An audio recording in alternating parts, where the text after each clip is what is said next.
Welcome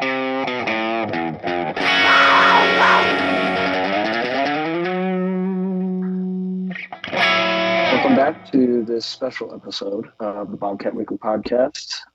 Since it's a big week this week with For All the Wild Part 2, we figured we'd give you an extra interview this week. So joining me today for this special interview is Montana State head football coach from 2000 to 2006, three-time Big Sky Coach of the Year, Mike Kramer. Thanks for coming on, Mike. How's it going, Aiden? Great to be with you. Yeah. So let's start by talking off a little bit about your time playing down there at Idaho. What was it like getting recruited to play for Idaho, and how did that affect your approach to recruiting during your coaching career? Well, it's pretty interesting. I was recruited by both the University of Montana, the University of Idaho, and Washington State University. And the Montana program at that time was on the decline because of some NCAA violations regarding financial aid. So at no point was I really considering going to the University of Montana. And at the buzzer, I opted to go to Idaho because their record the year before had been 8-3, whereas Washington State had not had a winning season for quite a while. So I wanted to go to Idaho and play for a winner. Now, I went to high school. There were 24 in our graduating class. So I was a really small town boy, kind of a local kid. And I went to Idaho, and it was the first year. I mean, this is 1,000 years ago, but in 1972 was the first year that freshmen were allowed to play on the varsity. And a lot of really good football players across the nation got their first action that year, as did I. I wouldn't say I was a great football player, but I got to play in 8 ball games, start 8 ball games as a true freshman. And it really carried over when I came back to Montana State after having served there as an assistant coach in the mid 80s. And when I came back as the head coach in 2000, one of the things I really wanted to emphasize in our recruiting was in-state talent. That talent could come from any size school. And I was really, really adamant that we had to retrench ourselves as a university athletically in the Golden Triangle up north. Now, I'm a farm boy, a farm kid. I totally understand the lifestyle. Grew up also herding cattle and doing stuff like that. So I knew the physicality that that small town guys could bring to your program, provided that they weren't just in town hanging out, So we tried to find some sort of work ethic to fit into a culture that we felt like Montana State had lost. Now, I know the Bobcats under Coach Heisel and various coaches before him had done everything in their power to try and stay abreast of what was happening at the University of Montana. But at the University of Montana in 1986, they opened up the new stadium on campus. They adopted a very proficient passing attack. Of course, it culminated in the 85 national championship with Dave Dickinson at quarterback, a Montana guy. And then, of course, and during our run at Montana State, it morphed into the 2001 national championship again for the University of Montana. Now, when I was an assistant coach at Montana State on defense, we started 7-8 guys from Class B Montana schools, including the Big Sky Defensive Player of the Year, Mark Fellows. So I knew that there was and still is, to a great, great extent, tremendous talent, toughness, work ethic, and culture in those small towns. And so my small town experience morphed into hopefully a great opportunity for a lot of guys at Montana State University when I was both an assistant coach and a head coach. And it translated to very, very good success on the field. And I'm really proud of what we were able to accomplish at Montana State during my head coaching run. And it's fun to watch where both programs are at today as we head into the second chapter in the same year. A very unique experience. Yeah. So while you were at Idaho, that was right around the start of the Kibbe Dome when that was being built. And there was a few word seasons there where there was some issues with the stadium due to Neal Stadium being condemned and then the Kibbe Dome still being built, where many of the home games had to be played in Pullman or Spokane, including the first few games of your freshman season. What was it like to have to travel away for home games, and how did having these additions to the stadium, like closing it in and adding turf, affect how you guys played? Of course, when it came down to it, with Montana playing in Dornblazer, and the program on the decline. And with Washington State playing in Spokane, because their stadium had been burnt down, the press box side had been burnt down. And of course, Idaho Stadium had been burnt down, and Idaho had to play a couple of seasons actually in Pullman, in only half the stadium there. It was just a unique experience. And then to see all three programs eventually get new stadiums, including and I now include Montana State University with its stadium upgrades that were completed just prior to the 2000 season. Mhm. The facilities were a major part of being able to recruit. Now, the whole recruiting landscape is changing daily right now. It's not about the uniform or the facilities or the weight room or all that. It's literally about the money. Where it used to be the money was capped at a scholarship, a full out-of-state scholarship or a full in-state scholarship. That's the most you could offer in terms of money. And that has slowly eroded, and the face of college football has changed dramatically since we played, or I coached as an assistant coach, and as I coached as a head coach. And the challenge today for a head coach is that you have to be able to understand the financial equation of it, make it work within your university, but make it work for you, because the teams you're playing against, they're going to have some of that financial equation. So facilities was a big part of that for a while. It still is.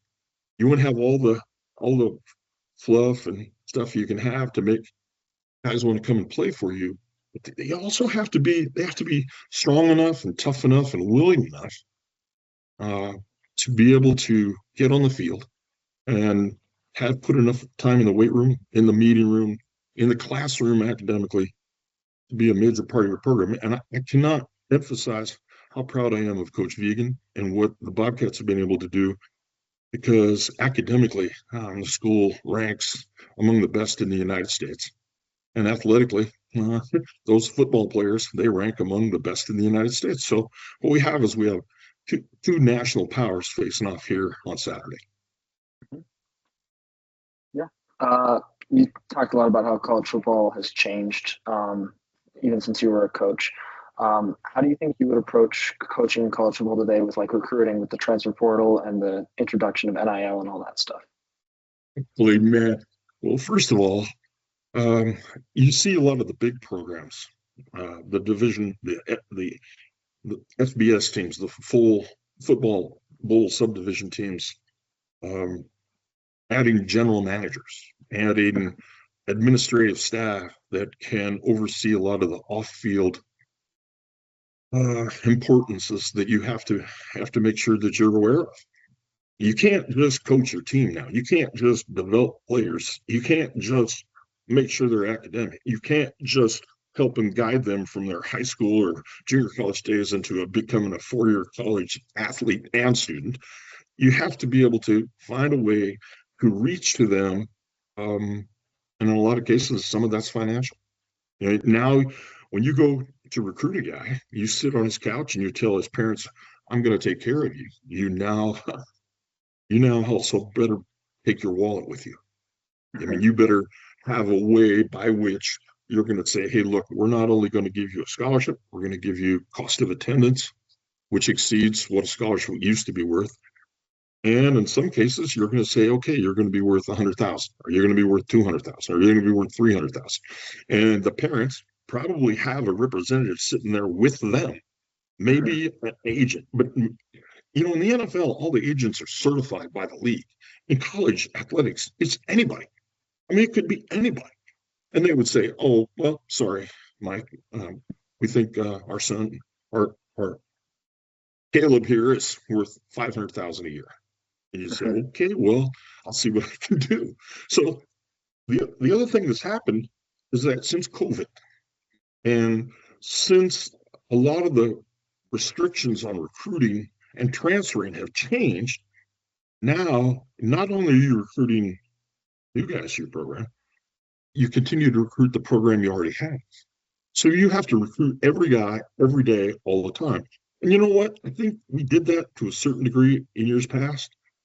But in years past, before the transfer portal was there was a hint of meanness to it as a coach.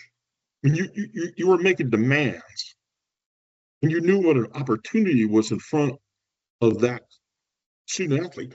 But you also knew that if they failed in the littlest way possible, that you could remove them, or you'd make life unbearable for them, or you'd just not renew their contract. And that goes on today also. So there's a lot of maturity that has changed and a lot of immaturity that's racking through our sport right now.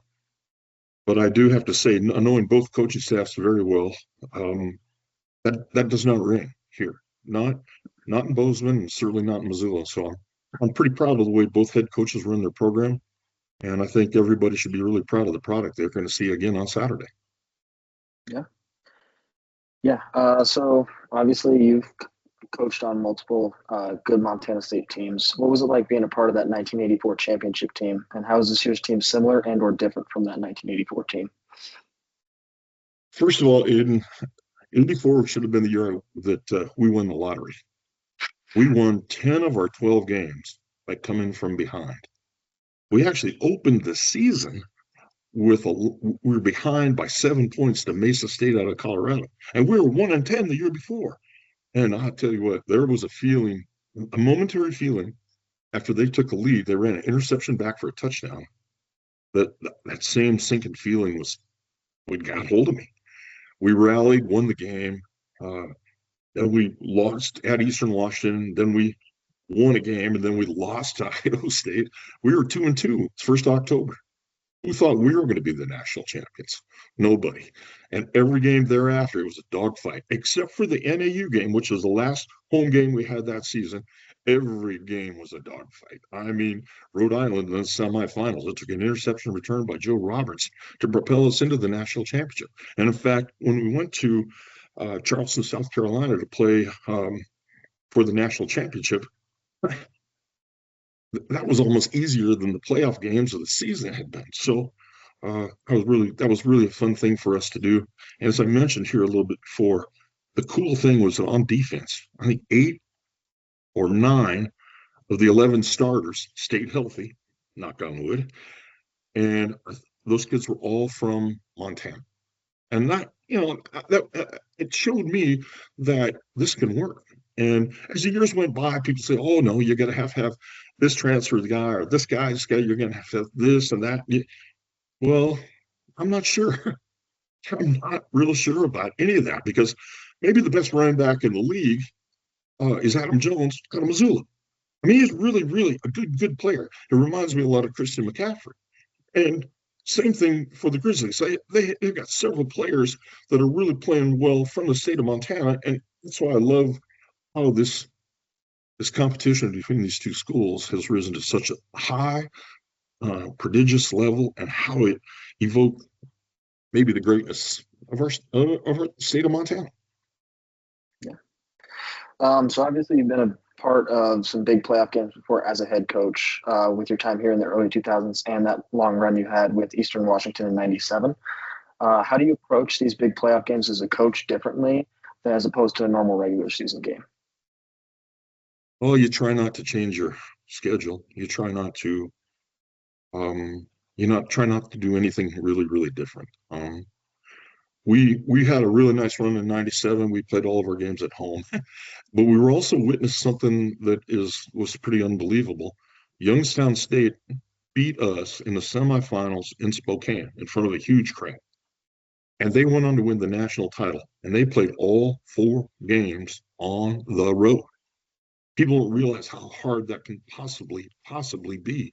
And if you look at this year's playoff records for all the teams that were in the tournament, there have been a couple teams that have advanced pretty dang far being on the road. So I wouldn't say that the Bobcats now should rest easy knowing that they went on the road to Missoula and won, knowing that the Grizzlies are coming to town on the road in the playoffs. Different setting, different feeling.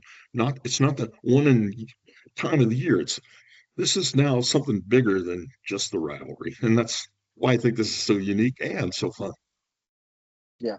And I mean, we've seen that even this year with like Illinois State. They've played all their games on the road and have won all the way up to the semifinals now. What do you think of that team so far and how they've played?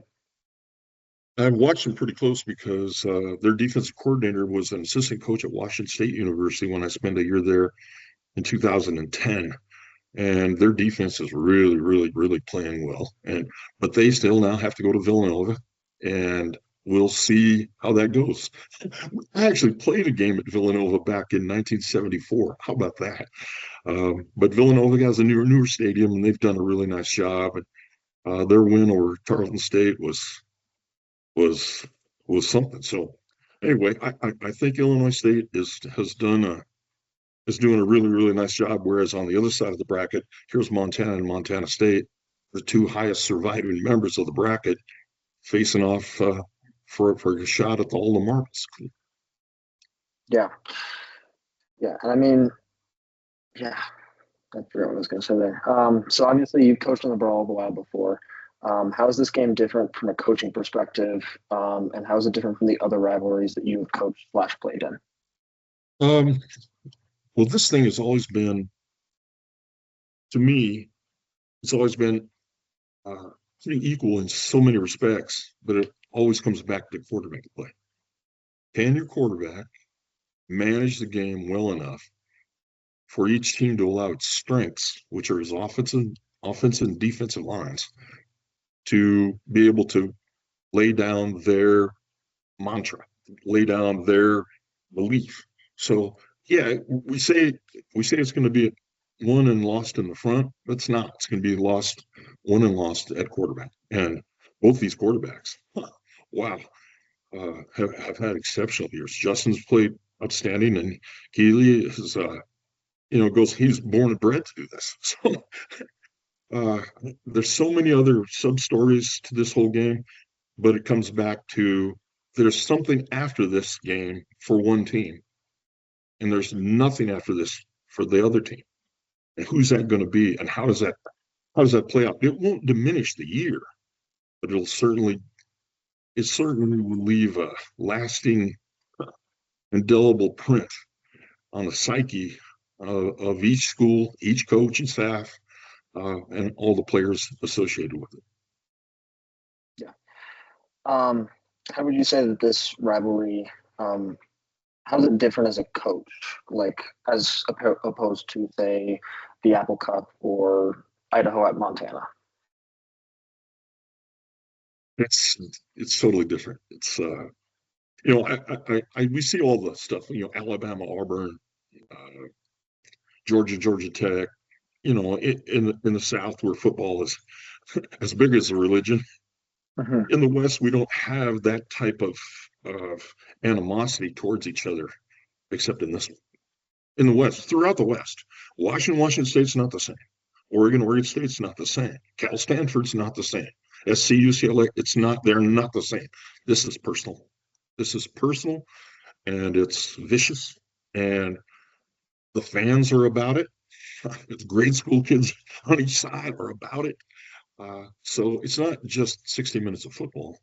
It's 365 days of being able to walk around town with your head held high. Yeah. So obviously this is the first time that we've had a playoff game where it's Cat Grizz. How do you think you would feel if you were the head coach at Montana right now and, you lost to the Cats at home, and then now you have this shot at redemption where you can come in and take back what they took from you at home? Well, the first thing I'd want to do is make sure that we're aware of where Dowler's at safety.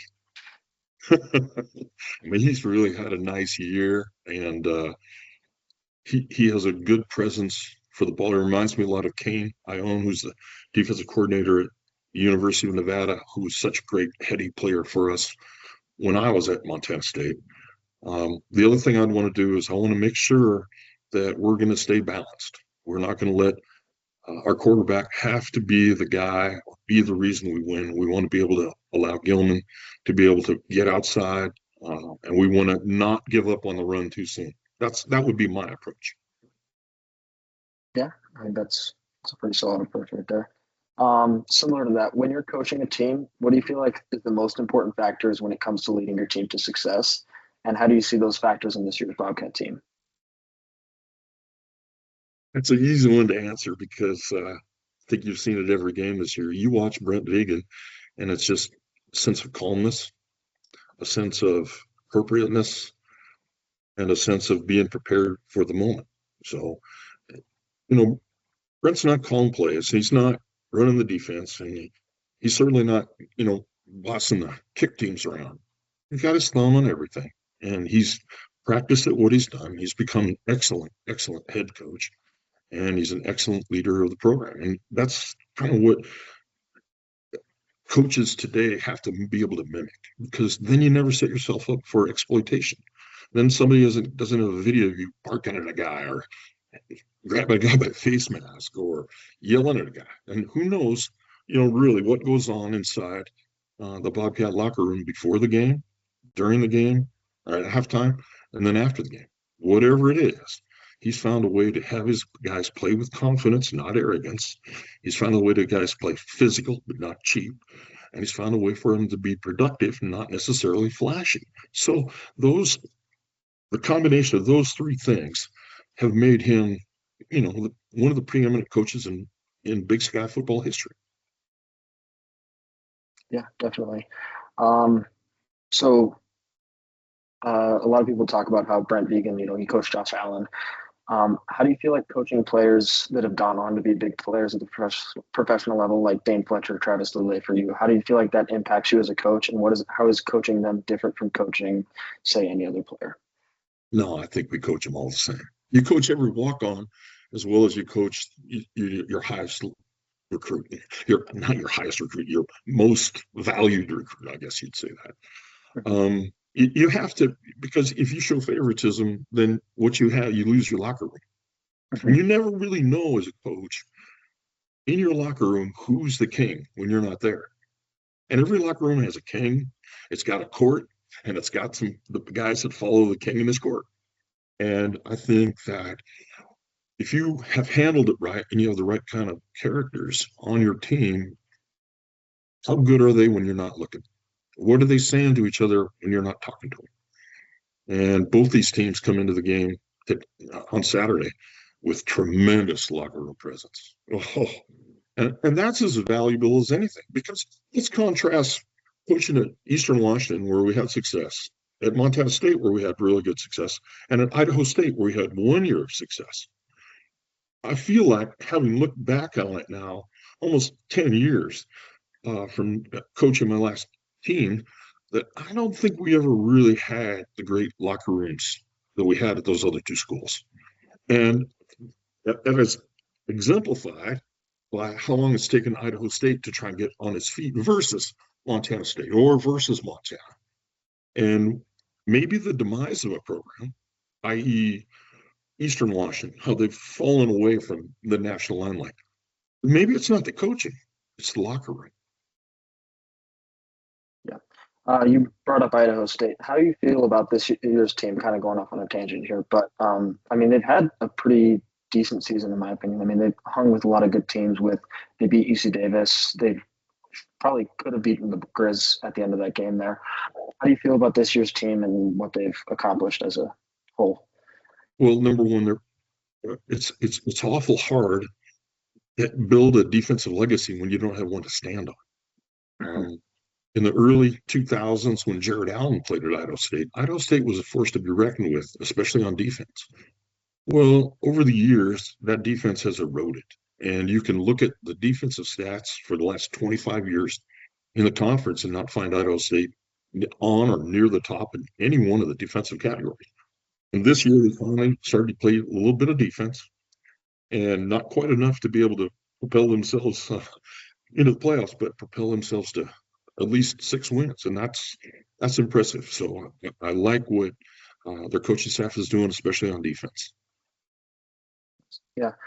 I already asked that question earlier, but this is one of our we put out a request for guest questions every week, and this was one of our ones. You were a big part of starting the quarterback club. How do you think this has helped the program grow to where we are today? Would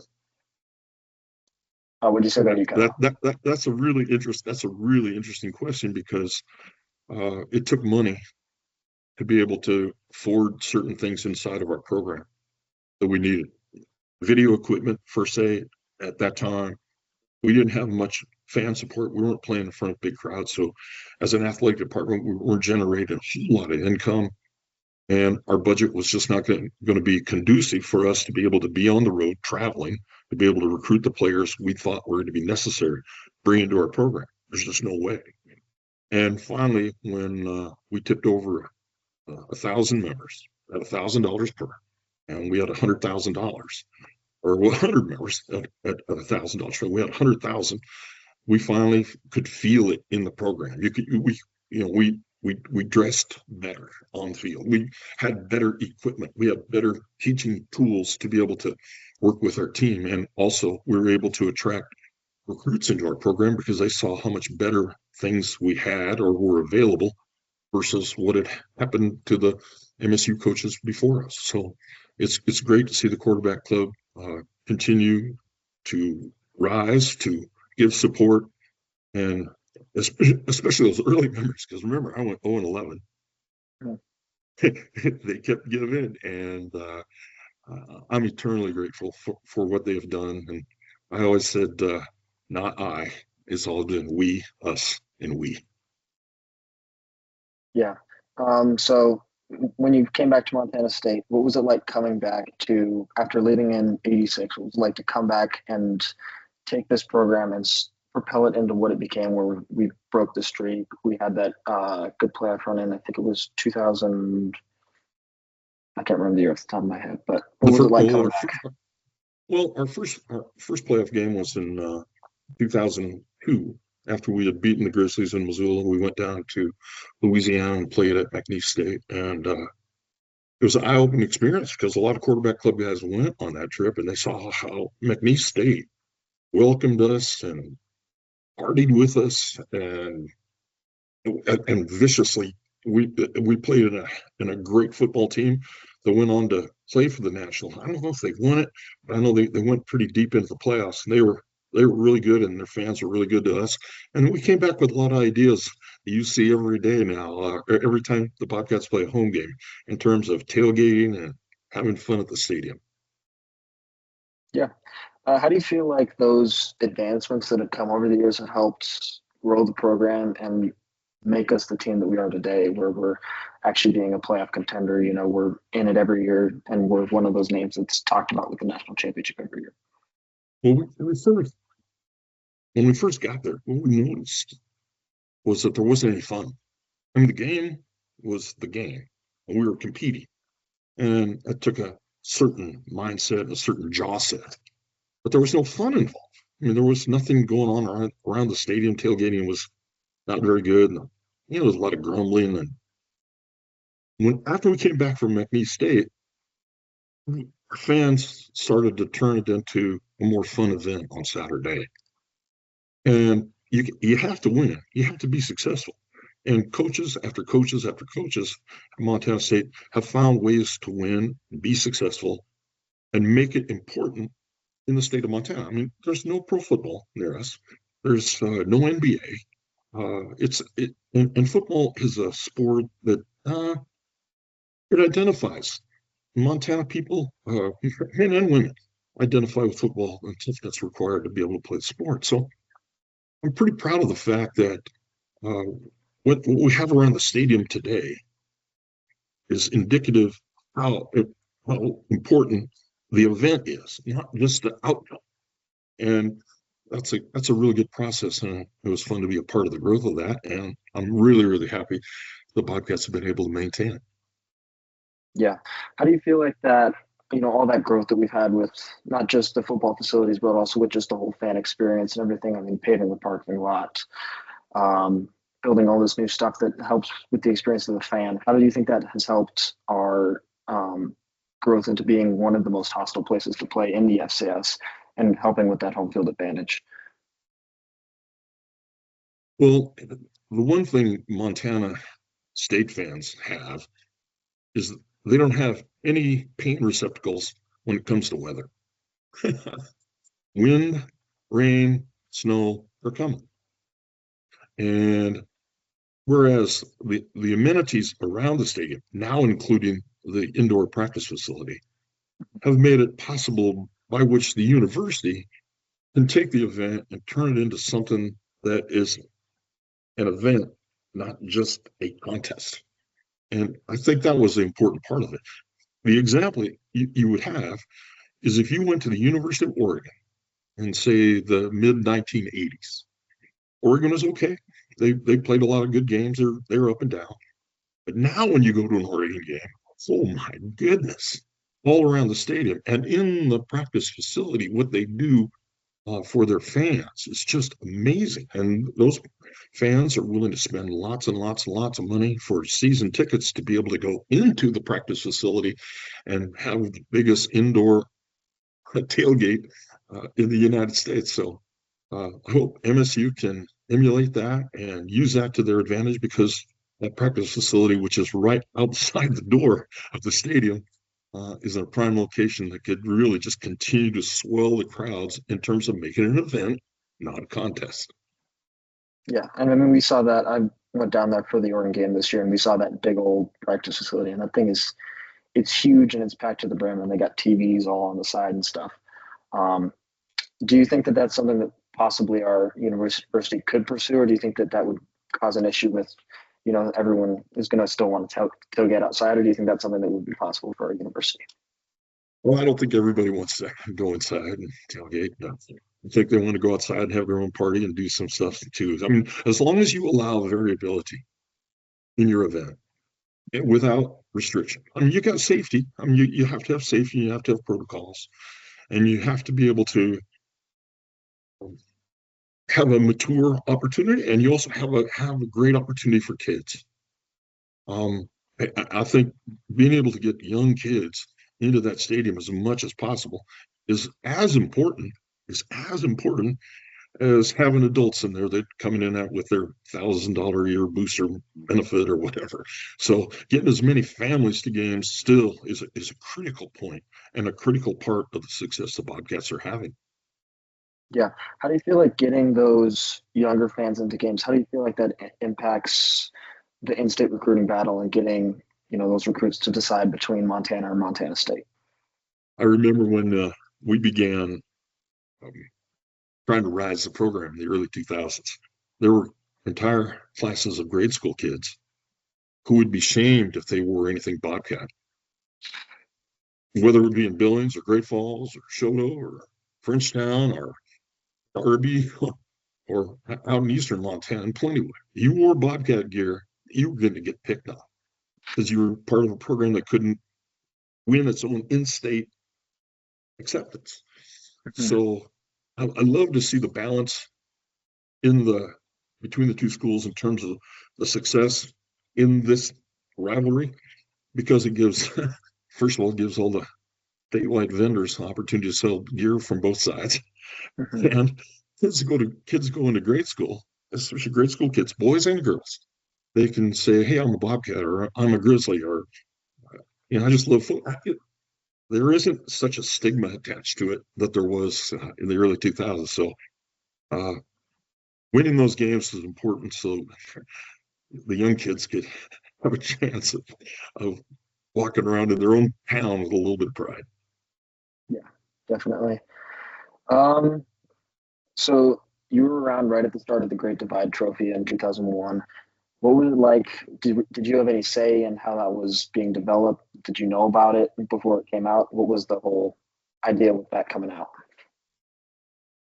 I'm going to tell you straight up. No, I did not. I didn't even know. First time I saw it was when we won it. That was the first year it was out, right?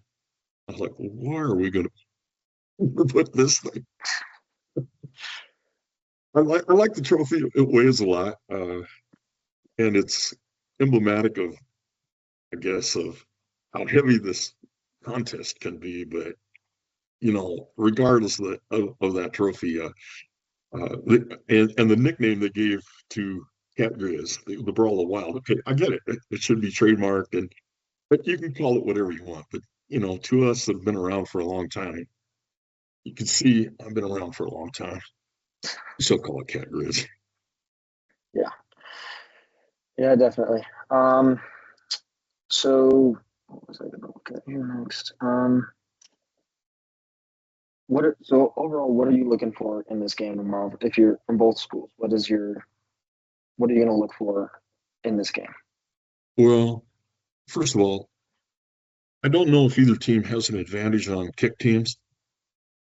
For me, it always began and ends with kick teams. I know Bobby's just been an exceptional kick team coach throughout his career, and the Bobcats have been very solid in their kick team coverage, their returns, and their return game. So both teams are pretty equally matched in the kicking game. But of course, every play in the kicking game is a turnover waiting to happen.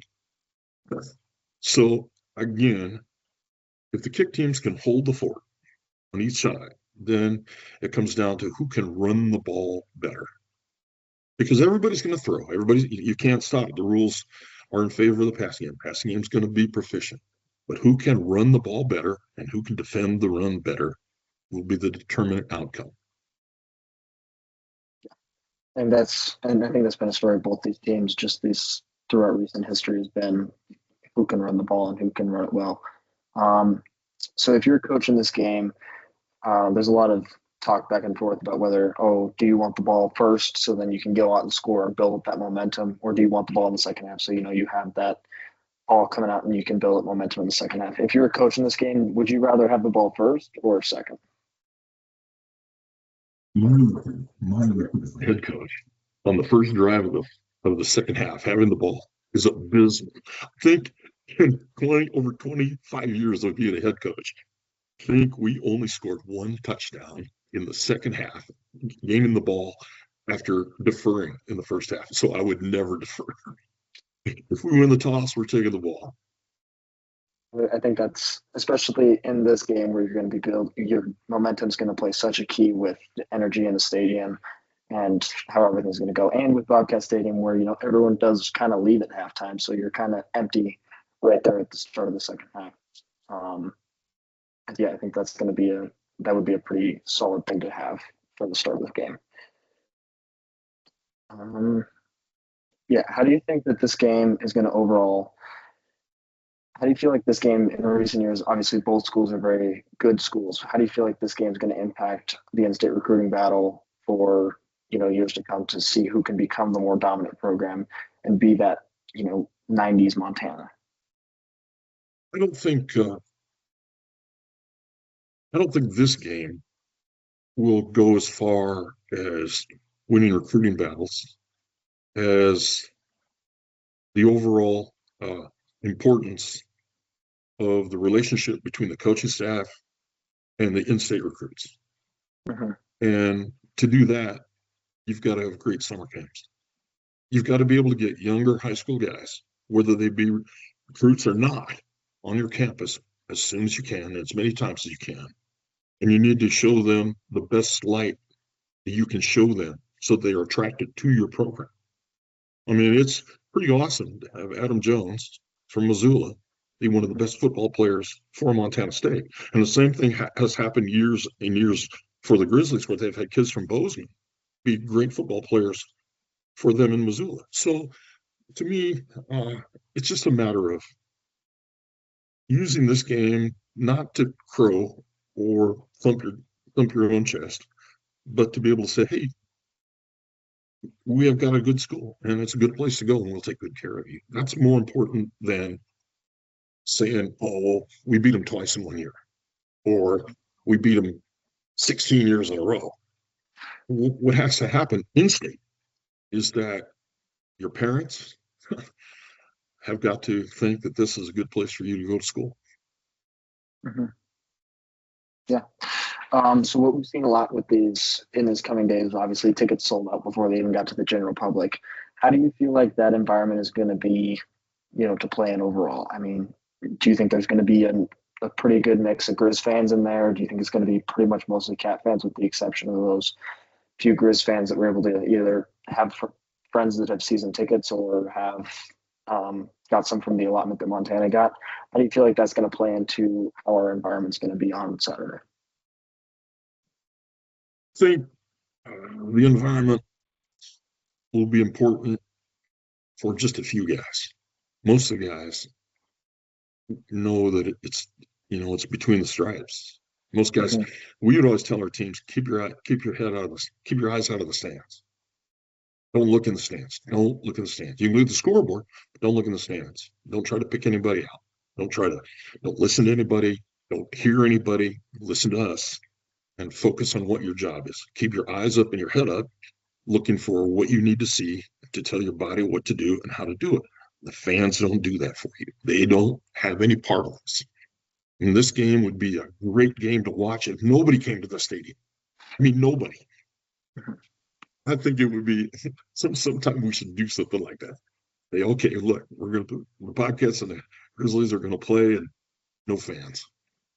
Yeah, I think that would be a very interesting thing. And I mean, there's that one bowl game that they're playing down in Frisco at the Star where they had the Bobcat event last year for the national championship, and I'm curious to see if that's going to be, any different, because I mean, there's not a ton of fans you can fit in there, so it might be. It's basically a practice facility, so I'm interested to see if that'll have any play into, how that environment is. I think the environment's going to be what it's going to be, and that's something as a player or as a coach, you don't impact that. It's upsetting to me as a coach if you as a player pantomime to the crowd, especially after you score. Not that I'm old school. It's just that you're not taking a bow for a dance performance here. There's still more football to play. Okay, game's over. All right, you won. Yeah, great. Go ahead. Have your fun. But until that final gun goes off, till the horn stops, till the referee stops the game because the game's over, you think you see a fan, you're crazy because you're not focusing and paying attention. So I know that, and Bobby's such a great, great friend, that when he talks to his team, he will not say a word about the crowd. And I've seen Coach Vegan, and I know he will say the same thing. This game is not about the environment. It's not about the crowd. It's not about the crowd noise. Well, you're going to have a noise plan. It's about being anticipatory to what is going to happen and what are the fundamentals that you need to display to be able to be successful, whether it's throwing and catching or blocking or not doing something like blocking in the back and holding on a pass play. I mean, you want to accentuate the effects that make the play work. You could fall into the trap of the don'ts. You start saying the don'ts, then all of a sudden they creep into your head. So as a coach, you just want to make sure your team does what it does. You're in game, what is this game, 13, 14, 15? 15? I think it's game 15, yeah. Man, you've already said all the words you need to say as a coach, really. I mean, what are you going to go in the locker room and fire them up? After 14 games, you said all the words you really need to say as a coach. And players, if they're saying the right things to each other in the locker room during the course of the week, hey, Saturday will take care of itself. Yeah. If you're one of these head coaches, what are you going to, what's your pregame conversation going to be like in that locker room? And how are you going to approach this game? Say as little as possible. Just let the moment go. Just let those kids live in the moment. Because, this is the first time in 125 years these two teams have played each other 2 times in 1 year. I mean, this is a really unique experience. So why cloud it with a bunch of words from guys that aren't going to play? Oh, yeah, your assistant coaches are going to talk to their position group. But, hey, I don't want to see a bunch of histrionics. I want you to be factual. I want you to be positive. I want you not to say too much because you've already said it all in your meetings throughout the year, throughout preseason, throughout spring football, throughout offseason. Make it work for you. Make this Saturday work for itself and let those guys enjoy their moment. Yeah. How do you feel like it affects game preparation when you bring those outside guys in, former players, former coaches, to come in and talk about what the game means, how to motivate these players, basically? How do you feel about bringing those outside guys in? I would never do it. Vegan does it, and It's always cool. I just didn't want anybody else talking to my team. I think all the coaches I ever had and the coaches I worked for, we said so many things to those guys. It's what they say to each other that's important. Hmm. Yeah, I think that's fair. Um, yeah, I think the only question I really have left for you today is, what are you expecting out of this game tomorrow, and what do you think? What are you going to look for? Since I can't come because of the storm we had at the lake, uh, I want to be able to watch every play. I want to see everybody playing with exacting detail, and mistakes are going to be made. And if that, make sure that mistake is not fatal. Make sure that mistake isn't the mistake that causes us the game. Don't rely too much on luck. Make your own luck. And I think the team that's able to impose its will in the run game is a team that wins. Yeah. All right. I actually just thought of one more question. Okay. So a lot of people have said, and I don't agree with this, but a lot of people have said that this is the national championship basically because you have that unranked seed and that 12 seed playing in the other game. How do you think either team, whoever wins this game, is going to have to approach to make sure that we're not treating this as the national championship, and that whatever team makes it, either Villanova or Illinois State, has the respect that they made it to that game. They are a good team. How would you approach that? Well, we don't play the national championship till next month. Yeah. The winner doesn't play till next month, so I don't want to hear it. And I'll work. Excuse me. I will work on that as a head coach the moment I know that it's going to be one of us. Mm-hmm. If it's not going to be us, we're not going to make any allowances for anything in regards to the next possible game that could be in this season. So keep it away from my mind, keep it out of everybody's mind, win this game, and then we'll talk about it. Yep. All right. Well, that's all I got for you. Do you got anything else you want to say? Anybody, what you want to shout out or anything? Yeah, I'd like to shout out to everybody in Bobcat land. Congratulations on another great year and great support. I'm very, very proud to watch the Bobcats play all the time. And they're playing for a hell of a great head coach, a good man. He's a great leader, and the university should be very, very proud of what he's been able to bring to this program. Great. Well, thanks for coming on, Mike. You got it. Great to have you. And thanks to everyone for listening. And as always, go Cats. Hey, buddy. Thank you. Go Cat.